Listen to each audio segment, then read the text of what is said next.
So we were asked to come out and do a little assessment on a claim here outside of Wells. We'll do some video of the claim as we walk and drive through it. Give him a bit of an idea of what he has here. He hasn't been on site, so we'll do a little bit of that work for him, and we'll post what we do. Okay, so here there was a massive shaft dug into the 1800s. Here's some of the old infrastructure from it. We're guessing this was part of a winch assembly. There's another one down there. This is what's left of the shaft. Looks like it's collapsed, but I'm not comfortable going down there because it could just be capped. I do see an opening in the ground over there as well, so we're not going to go into there. Chunks of pipe there. This looks like part of a winching assembly, and that's kind of looking out from the top of this old shaft. Quite big. This thing's got to be 60-80 feet across at the top here. So we're just a short distance from the shaft here, and we've come across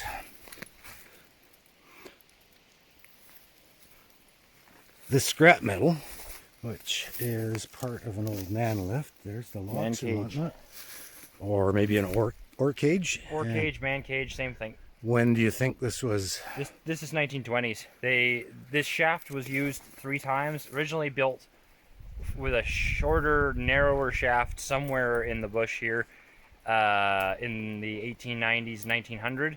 Then this one was built in 1910s, 1920s, I believe. But I don't know the exact dates for everything on this. It's been lost to history. So there was a big head frame above it. A 3-story head frame. It was massive. Absolutely massive structure. So here's a bit of a breakdown on this man lift. You can see it's got 2 cogs here. Yeah, on both sides would have that, and they go in through a running rod goes through here. When this is turned upright, if you're in a fall or the cable fails, this spring is attached to the cable here. It would, the moment there's a drop or something goes wrong, this is supposed to pull and lock these against the piece of metal or wood that it's running through, locking you in place and stopping you from falling. And really, that's still modern technology today. I mean, there's still safety systems work the same way. Yep. So we found the second shaft as well. This one's a lot smaller.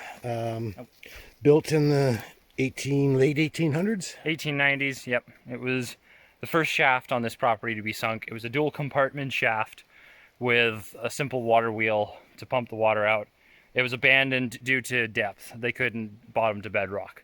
Then another company came in the 1900s, 1910s, 1920s, and built the giant shaft just on the opposite side. The interesting thing to note here is we're not seeing any sign of surface workings. It's deep. This is extremely deep ground. Our feeling is that if there was anything on the surface here, we would at least see signs of Chinese workings. Nothing. Which we haven't. The only workings here are the tailings that came out of the shaft. Okay, so right now we're on the 3100 road, and just up ahead there is the road that heads onto the claim. This looks like it's going to be the source of water, if there's any mining happening here. There's a bit of water. It's not a whole lot, but there is some water here.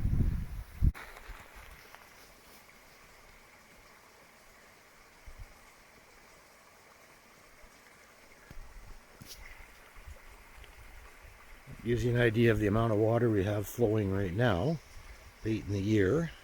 It's not a whole lot, but there's definitely a bit of water here.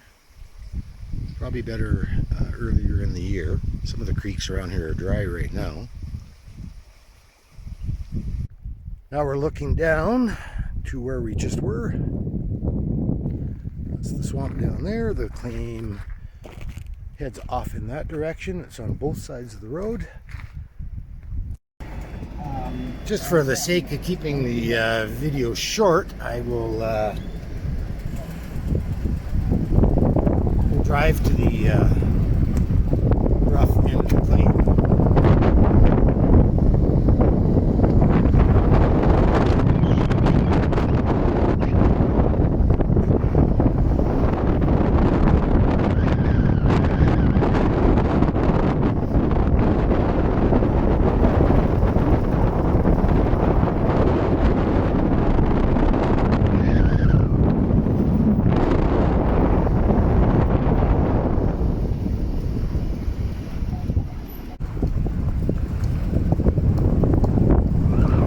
Ground to cover here yet. Quite a deal.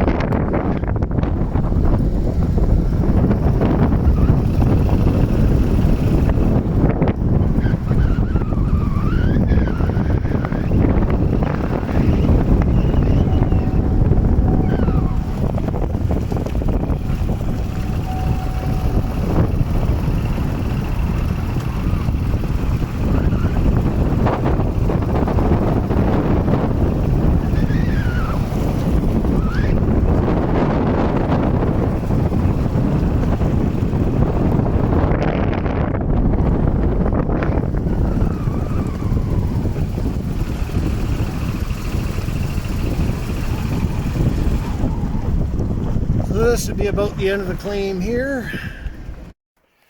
So this was a test site from probably the 80s. And we are going to grab a sample from here. And we'll take it and pound it out a little bit later. Okay, sample number 1.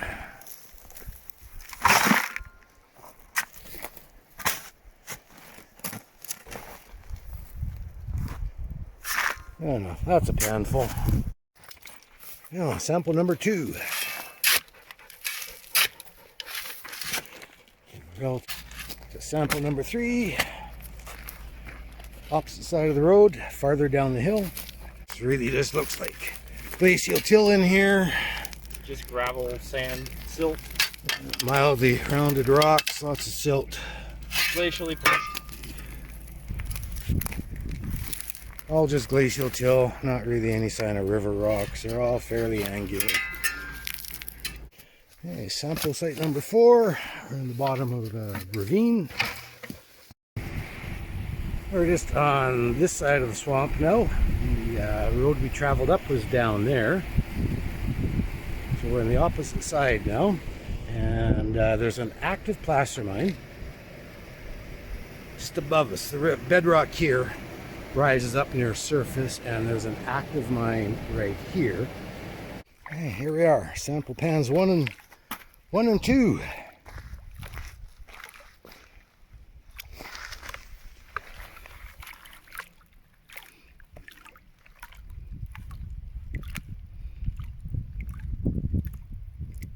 Oh wow, we have fish in here. Yep. Don't know how they get in here, but Yeah, well, get in here, you guys can see them. We got fish in this tailings pond.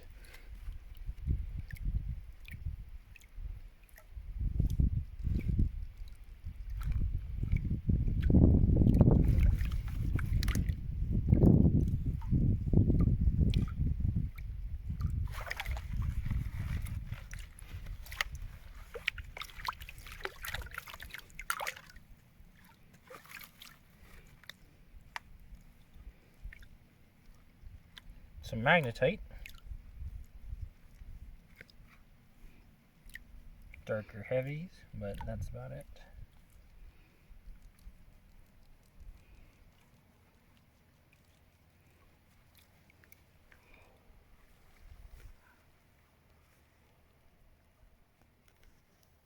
Nope, no gold.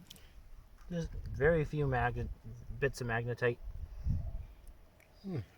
I'll put the camera down. I'll go on to pan number 2 while Ian grabs number 3. In this pan, the rocks are all very angular. There's not much that's very rounded. Another sign that it's glacial till and hasn't been run down any kind of water course.